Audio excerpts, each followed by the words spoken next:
Hello, we are here today with somebody joining us from Hanover, New Hampshire. I think I got that right. She is a trauma therapist, and we've been excited to talk to her because she's an adoptee and a trauma therapist. This is Katherine. Welcome. Welcome, Thank you. Catherine. So happy to have you. So happy to be here. Very happy. Um, yeah, I love your podcast. I've been, watching a few and learning and, thinking about what I wanted to share because I do come to this from both ends of the spectrum, Mm-hmm. right? I am an adoptee. I came into becoming a therapist to work with adopted families and children. I used to work in advertising for 16 years. And then and to be a trauma therapist, seeing all the adoptees that I've worked with and their families, and actually even birth trauma families, Uh, which have the same experience. Um, it's kind of neat to share what I can share. So yeah, that's big. And so So when you, you went yeah, into therapy, you was it your own adoption that was sort of the catalyst to like, okay, I understand this trauma, therefore I want to help, or did that sort of bring it out? it was different. I was, working, I've lived all over the country. I know a lot of adoptees have that. I call it like the tumbleweed syndrome, like, yes, kind Mm, of keep looking for your place until you find it. yep. Done enough therapy that I found a place and I landed. I was in Connecticut at the time. And at that time, I was doing custom wedding invitations. And I got frozen out of the market in Fairfield County and I didn't know what the heck I was going to do. And I had to like do a lot of soul searching. One of my favorite books that I would still recommend to this day is called What Should I Do with My Life? By a guy called Poe Bronson. And this was way back in like when Oprah was still going and she had this guy on in this book. And so I'm reading it and I'm like, all right, I can't go back into advertising because my soul is like black in that world. And I'm like, I got to do something. What am I going to do? I got a mortgage, I got a dog, and I'm reading this book. And what I loved about this was pre-internet. So he had sent out emails to people that he thought like really were in their bliss, right? And he's like, "How did you get there? Tell me the story." And so it was like, the old Breck commercial, and like they told two friends and they told two friends and so on kind of thing. And so he was receiving all of these basically like short essays about how people got to their bliss. And the thing I love about, well, I'm reading it and I'm all of a sudden I realize like in the pit of my stomach, that butterfly experience, like I want to work with adopted children and families. I'm like, I don't know how to do that. Well, I got to figure out how to do that. But his book is so useful because it tells the truth about the process, how long it is, how convoluted it is, all the reassessments that happen along the way, rather than like these self-help books of like 7 steps to becoming happy or, whatever is right. kind of out there. Um, and so I still recommend the book today. It's in like its ninth revision or something, but so I figured it out and I had thought I had done all my work. I had thought I had, really kind of cleaned Whoops. up my side of the street. Yeah. And And then well, and then Sandy Hook happened. I was in the town next door to Oh, Sandy Hook when mm, that incident happened. And being a wow. therapist in that town, when I mean, there's not a single human who's not profoundly impacted by it, led me to learning about a different kind of therapy called brain spotting. And it's a nonverbal subcortical therapy. And then I realized very quickly, I'm like, oh yeah, I have some more work to do, and I was able to do it Oh, and really get to the place where like those things that used to like catch you in your throat or in your heart or bring that tear quickly to your eye just never did anymore. And I'm like, this is amazing. wow. Fast forward to several years later, my husband and I moved up here to New Hampshire in 2017. In 2020, New York, I was born in New York. I've tried for years and years to try to get information, and New York had like the strictest laws. There was absolutely nothing I could do. I actually wound up smashing a phone once talking to the social worker. I'm like, you're looking at a computer screen and you know more about me than I do. How is that okay?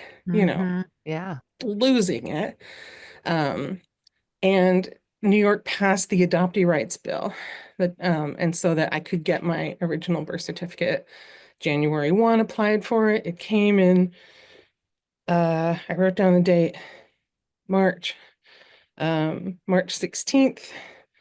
I got my original birth certificate In the country 2020? in 2020. What a fortuitous date, wasn't it? It was right at I'm like, lockdown. wow. 2 days before the country locked down, Uh-huh. and I was like, oh, I better like maybe reach out because the people who are still maybe around are not young, No. now. Um, so I did find an aunt online, and I wrote her through Facebook because that was the only way I could. I'm like, this might be weird, but here's me and here's the story. And she wrote back almost immediately with like exuberant joy. Oh, Apparently everyone had been looking for me, wanting to find me, praying for me, thinking about me, talking about me. is this on your mom's side? Yeah, on my mom's Mm-hmm. side. There was no birth father information on the birth certificate. Mm-hmm. So then I got the story behind it, and I got to learn all about the story behind it. And this kind of is where it dovetails so beautifully with the work I do with other adoptees. So my birth mom kept me for a week. That's all you were allowed to do back then in the 60s. I was born in 67. And then the adoption agency that she chose was the biggest, most prominent one in New York City, the most well-respected one, Spence Chapin. Mm. And they required the birth mother to deliver the baby herself in person and hand it over because they thought that would school the mother, train her to not do this again. Ugh. And Isn't that just I know my mother had me for 6 days and had to hand me over like that. That's cruel. I it's mean, beyond it's cruel. Barbaric. Yes. yes, barbaric, Sarah. And so my birth mom was the middle sister of two. She had an older and a younger sister, and her older sister was a nurse. And so she was with me when I was born, and she was with my birth mom to hand me over. And she said she was so mad. She got up and she pounded her fist at the desk at the social worker and said, "How dare you do this? This is cruel." And it is. And worse happens, we know, but it's horrendous.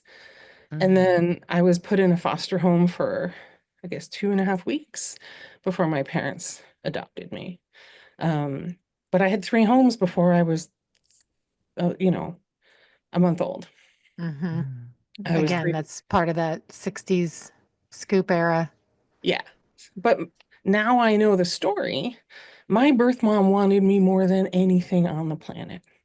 She begged people to help her to keep me, find a way. Again, it was 1967. Women couldn't get a credit card in their own name, Hmm. right?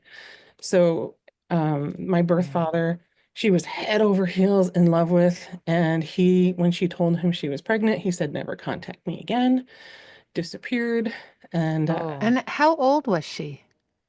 22 or 23, I think 23. Mm. Um, and I think he was just a year or two older. And he was secretly engaged to another person that he did wind up marrying.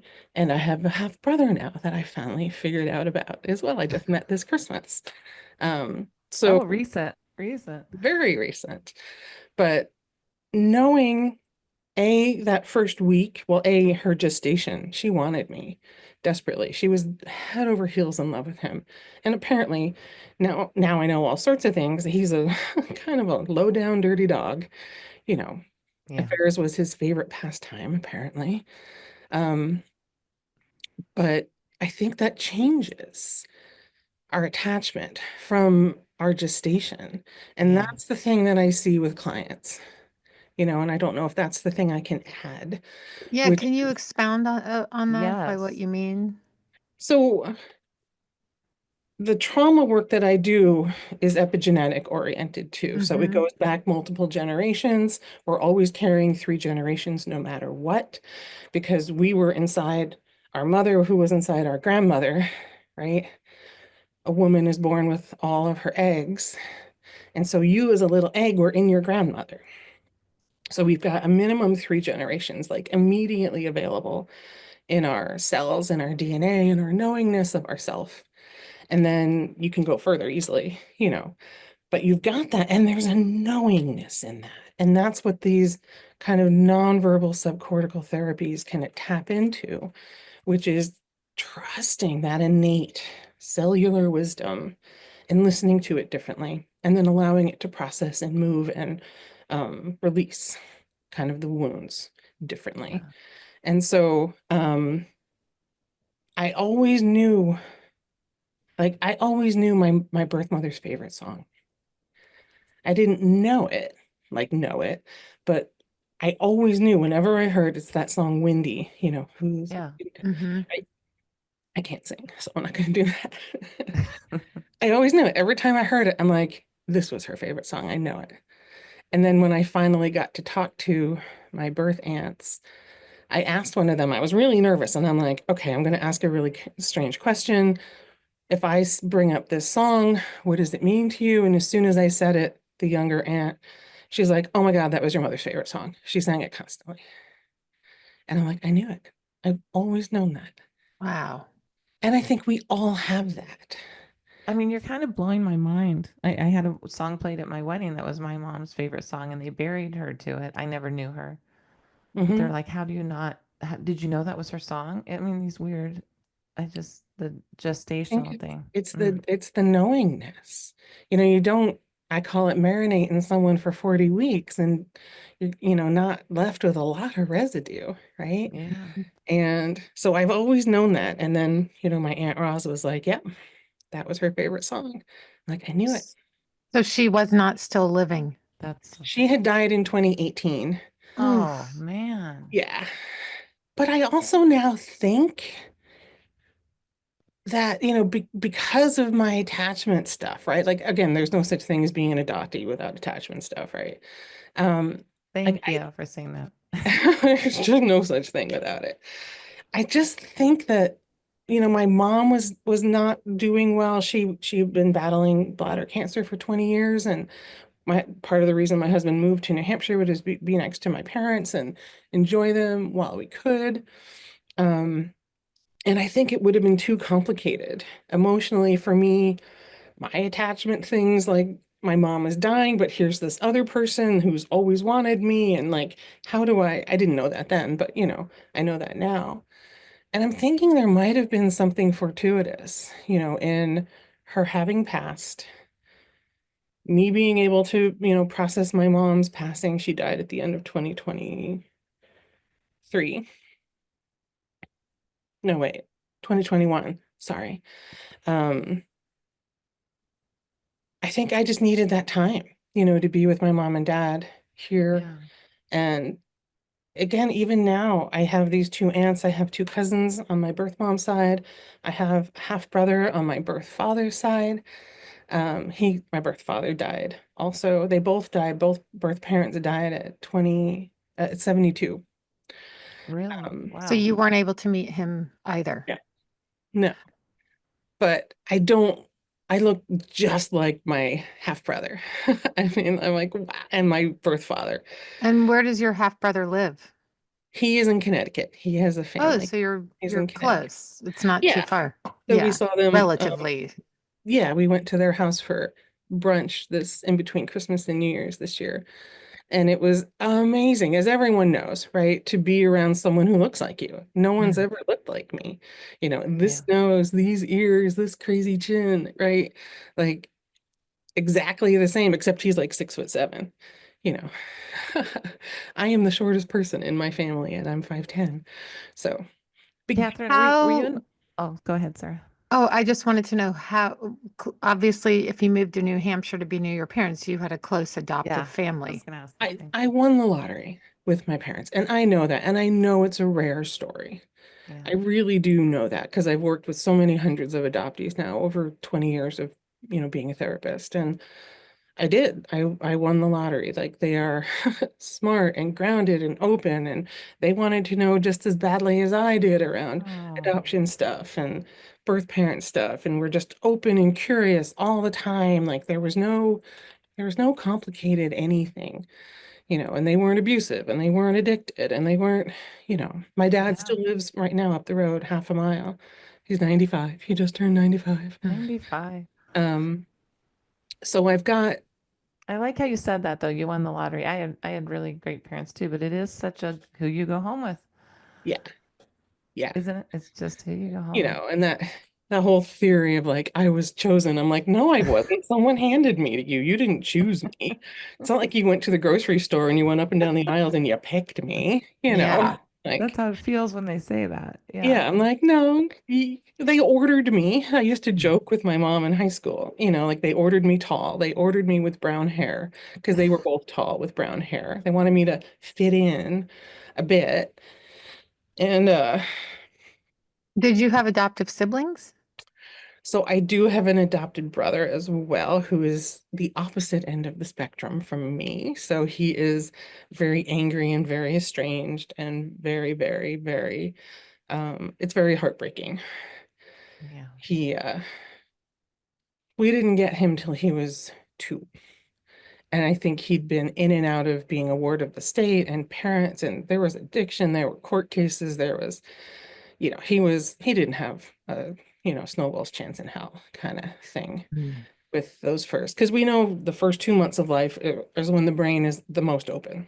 You're bringing the most information in on how do I survive That's this world. terrifying. I mean, it's I know, terrifying because most adoptees are not where they should be anywhere. Mhm. right? And then the first 2 years is the next window, right? We didn't get him till 2. So Mm. like so much damage had been done that my parents, thought they could love out of him, love over, love through. And they tried. They tried. Oh my God, they tried. They moved mountains. And he just, so like, with adoptees, right? There's basically 3 profiles of adoptees, right? There's the very, very, very small, but very, very, very consistent percentage of adoptees. It's like a point oh something percentage that kill their adoptive parents. And then the rest of adoptees, right? We're Okay, based, wait, go through the three Yeah, because go. so that, yeah, I'm that's the very first percentage, right? The okay. rest of adoptees are broken into like almost a half and half, right? And this is how I Catherinize it, right? This is how I call it, is that half of the are the you need to pleasers. I've been abandoned. Don't abandon me. I'm gonna be Oh, great. that's I'm me. gonna be perfect. Yeah. Even though there's stuff going on in the background Of that course. comes about, right? It's a mess. Yeah. And then there's what I call the I dare you to love meers, That's Sarah. who are like, oh yeah, Yeah. I've been abandoned. You're gonna love this, try loving this. All right, you're gonna try loving this. How about this? And Oh. they just challenge and challenge and challenge. So my parents got one of each. So And did your I was in the brother? middle, I gotta say, Yeah, between I was you. gonna say you're in the It, middle, really. I had other trauma that then I acted out. So up to that point, I mean, I think I would have It's been actually more true. the I was just pleaser. being Yeah. funny. I think you're Yeah. more of the pleaser. But once I heard that, I'm like, oh, that's not really you. No. And again, these Oh, are it's just funny. these are trauma coping methods, right? Like, Yeah, Mhm. and that's the thing I say, and I've done a presentation that, adoption is trauma. It's not that adoption is traumatic. Adoption is trauma. Mhm. And if you know that and you're not scared of that and you're not tippy-toeing around that, you can work with it really beautifully to help people heal, and that's what I do. So I I have a colleague and I have developed our own trauma healing model, and it's called the TAG method. And in that, what we've done is we've taken like pieces and bits from like the really good models out there, but just a little gem from here, and just a little sprinkle from here, and just a little, supportive piece from here, and put it all into one with our own knowledge. And again, I bring a lot of attachment, nonverbal trauma healing, and knowledge to the table as well. And so I came like, when you have those moments, those like little lightning bolt moments when something just crystallizes and you're like, all right, that's it. yeah. So I said, this is like my new little quote. And it is, traumatized, dysregulated nervous systems are longing to be seen and held. And the tag method accomplishes this deep primal need, and it's the foundation of healing. And that's what we do now is we train practitioners to help people heal. Oh, this is so Um, needed. What is the method behind it? Well, so it's a couple of things, right? So it's basically unconditional positive regard, which is a big thing to train yourself to have all the time. Sitting with open curiosity and attuned presence, deeply, deeply attuned presence, which again is a neurobiological attunement and a physiological emotional attunement. So it comes from your heart and it comes from your head, but it's something that is nonverbal. And so many of the therapies out there are like protocol driven or step driven, or now you do this and you need to ask this and you need to go here. And ours is the opposite of that, which is I am here. I am a giant head, heart, nervous system. I am creating this condition for your nervous system to show me what it needs to heal. Mm. And witnessing, being seen, being held appeases that longing, that deep, deep, deep primal longing that every adoptee has. And again, I worked in Connecticut with a group it was for adoptive parents and birth trauma parents, because they were all experiencing the same thing. You know, again, birth trauma isn't a bad thing, right? When baby is born and baby needs to be rushed off, for life-saving treatment, or mom needs to be rushed off for life-saving treatment, and that bonding, that skin to skin, that touch can't happen for really good reasons, they're still left with the same trauma of an adoptee, right? Oh. Um, and so the parents, these birth trauma parents or adoptive parents, especially adoptive ones, were like, well, I caught the baby. Like, it doesn't matter. You're not the right biology. This baby has been inside the entire, every single day of its life. And now from that day on, it's trauma because the And like, as you said, it goes back X goes amount of back. generations. So Right, you're not just losing this person, you're losing everything that came before it. right. But you were also in your grandmother.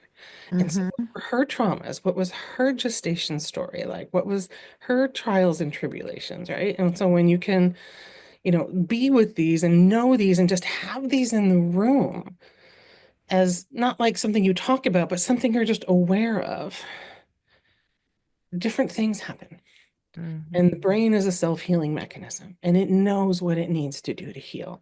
And we don't heal from talking. We heal from that felt sense, from that deep primal need being attended to and assuaged, right? And That's so yeah, there are interesting. horrendous adoptions, and there are completely loving adoptions, and there's everything in between, but what I have done over these 20 years is non-scientifically, I'm not a researcher. I don't collect data points because I think it's like putting knitting needles in my eyes to do that. Like, it's just not my thing. But I've accumulated, knowledge of working with nervous systems, that when a baby is gestated with deep loving attachment, and we all know plenty of stories of when a baby isn't even acknowledged by the birth mother, right? Like the teen who gives birth in the bathroom at the prom and then, goes back out and doesn't tell anyone, right? And I've had those clients. Um, and I've had the ones like, I'm just going to use me because it's easiest, as, loving, attuned, you know, I want you, I'm going to take care of myself. I'm going to take care of you. I want the best for you, right? Birth mother experience. You can tell in someone's trauma responses. And there's a spectrum. There's just a spectrum. And if you're just interested in that spectrum, you can see where and how that nervous system is like, I don't trust, I'm afraid, I'm worried. And then we can add in that attunement in those places for it to be seen and held non-verbally in a way that it's been longing for its whole life. This is so interesting. I have a question because you said we've been reading Cam Lee Small's book, and do you think healing, this may be too big, but do you think you can be healed? Absolutely. Oh, you do? Absolutely. Yeah, but you're not going to think it through or talk it through. Okay. Yeah. You got to feel it. It's all about the felt sense and where is the trauma held in me and what are the patterns of how I'm navigating my trauma and how do they show up? What is my avoidance and my closeness and all of Mhm. these bits and parts and like I know a Well, lot of and you have to people, want it. You have to be on the road to yeah, wanting it. yeah, Sometimes someone perhaps like your adoptive brother, right? He's not even going to come close because he's not necessarily willing to open up that door. And so, yeah, he's not even acknowledging there's a door. Yeah. right. And that's okay. It's his journey and I respect his choices and I can't change them, you know. No. But I know that on your podcast, I guess other people now in the world are mentioning this like coming out of the fog, right? Right. Experience. For me, for years, I was using a cloud analogy instead. That, an adoptee is basically like a cloud. It looks like it has substance, but it doesn't, right? You can walk through a cloud, right? Like there's a lack of solidity, and we go to like the Nancy Verrier, like the impact, the theory of impact. I don't have impact. A cloud doesn't have impact, right? So my impact was not big enough, strong enough, important enough for me to be kept. Therefore, nothing I do has impact. Mm. Right. And so that's why we have those. I hate diagnostic terminology. I just don't believe in it. I just believe that it's trauma, that we're all Mm. coping with trauma and we're managing and figuring things out the very best we can, Yeah. and so if I'm traumatized, this is how I'm going to be navigating the world. And if I can look at it as, wait a minute, can I look at this as impact? Like the teen that comes home and just tears their mother apart, says horrible, horrible things, right? Goes upstairs, mom is just shattered, in the kitchen. 10 minutes later, teen comes down and is like, Mom, can you take me to the mall? As if nothing's happened. And the mom is just like, what? What is this? Well, it's the theory of impact. I have no impact. Nothing I do has impact. I can rip someone apart. I can then ask for a favor, and it doesn't matter because I don't have impact. I'm a cloud. And so when we do the therapy, the nonverbal therapy, the subcortical healing therapy, solidity shows up again. And Mm. that's when the patterns shift. I love that you're training people to know this for others because so many adoptees get the wrong therapy. Oh, Not yeah. on their fault. I mean, we've all been to the wrong therapy. I've been to the wrong therapy. Sarah has too. Well, so And many practitioners think they know attachment, but they don't know what adoption is. And Hmm. adoption is different, yeah, and I mean, how many intake forms say, what is your adoptive status? none. None. And, you look at the statistics of, you know, addiction recovery programs, 2.4% of the population is adopted, but 30 to 35% of people in addiction recovery programs are adoptees. Hmm. Oh, that's I And then didn't. the suicide rates Mm, Yep. and suicidal ideation and all Well, of but the. that's that impact. Nothing I do has impact. I can be here or not be here. I doesn't remember matter. thinking that I actually found Yep. some writing recently from when I was, I don't know, 18 or 19, where I talked about it was a poem or something. Nothing she does matters, or, it was Mm. just typewritten on a, Oh, um, But that's that's that exactly what. longing to be seen and held, right? Hmm. That deep primal longing to be seen and held in a way that the adoption process doesn't allow us to acknowledge, or at least most of the adoption Hmm. processes don't allow us to acknowledge. Well, there's a lot invested in keeping it the way it is, the Yeah, status what baby quo. doesn't know. Yeah, duh, baby knows everything. Hmm. Your brainstem is on the last 3 months of gestation. The baby is gathering information from its host about what does it need to learn about, how does it need to accommodate to be born into the world that the host is living in. But then you're taken to another family or two or three or whatever it is, your stepping stones. Um, that's gonna mess up your nervous system pretty bad. yeah. Have you written a book about this? Or do you have It's in the anything? process. Okay. It's one of those things. It's like, yeah, I need to find more time. But my colleague, Maria and I, for tag method, we are in the process of Okay, good. That's what I wanted to know. Like, will yeah. there be, I know, I is want to there share access it. to this information for people? Do you have a website that people can Oh, learn about it and all of that? Because you this is, can learn about the tag method. It's just tagmethod.com. Okay. Um, and then, for me, anywhere my bio is, it just says, as an adoptee, I have an insight and an understanding that you can't fake. You Mhm. just it's a knowingness. And I've had so many clients come through that are like, I can see and think and feel and touch things differently because I know you're an adoptee too. And there's that knowingness of the unknown.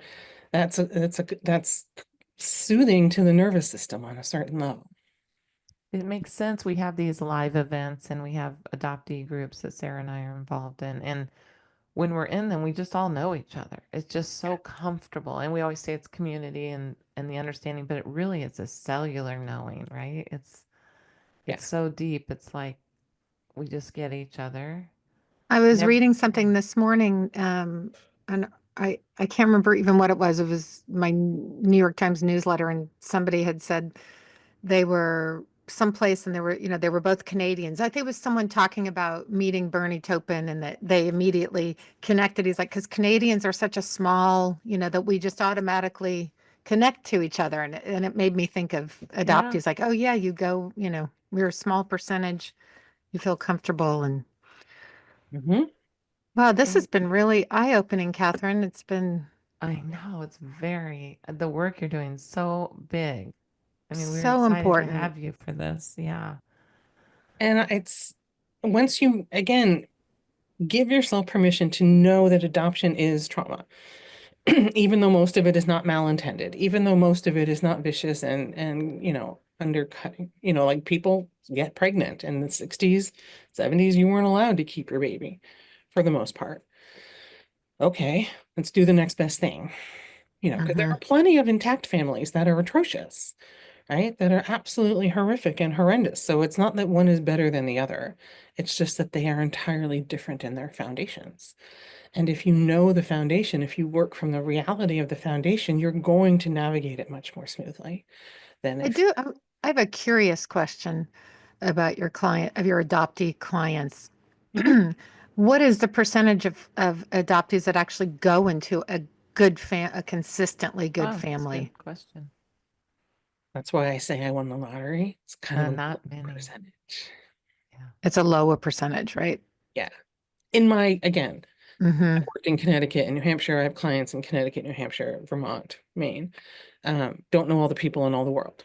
I And think the people, anecdotally that's true. I mean, we yeah, found that out pretty quick on our podcast. yeah. And I I've had think, clients that, have know that they were hired as Cinderella, slave labor, mm, constantly threatened, I'll yeah. send you back. I mean, just, just brutal, just repulsive. I Uh, think what you said about when you name it, like adoption is trauma.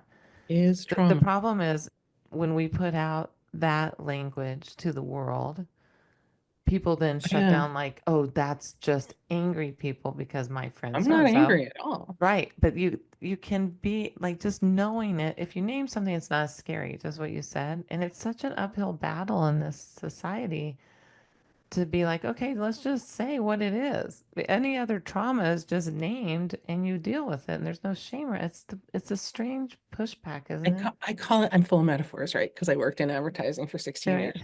I call it shining the turd, right? So we've got a little turd and we're going to shine that turd. But look, it's a baby and it has a home and these parents really want a child. And look at Exactly. it. And it's like, yeah, and it's still a turd. It's never going to be a diamond. And if you acknowledge the mess and the unknown and the reality of what this particular status brings with it, then you can navigate it entirely differently. Yeah. And Thank you, people get, Catherine. This has been really, mm, really eye-opening and great. And we'll we're share all your information in the show notes. And really, it's just thank you so much for coming on and sharing your wealth of knowledge. It's very Very My appreciated. head is like this, is you, Sarah? Like I this. know. I'm sorry. I hit you with a lot. And I have It's so a much more. great. Like, It's I have so so much great. more I could have said. And I'm like, all right, pick and choose, and it'll just show itself. So Love Thank that. you. Really appreciate it. So great Thank to you meet very you. much. you are welcome. And thank you for having me. It's an honor. It's Thank been you. great. Yeah. All right. Take good care. Thanks. Okay, You you too. too. Bye-bye. Bye. Bye.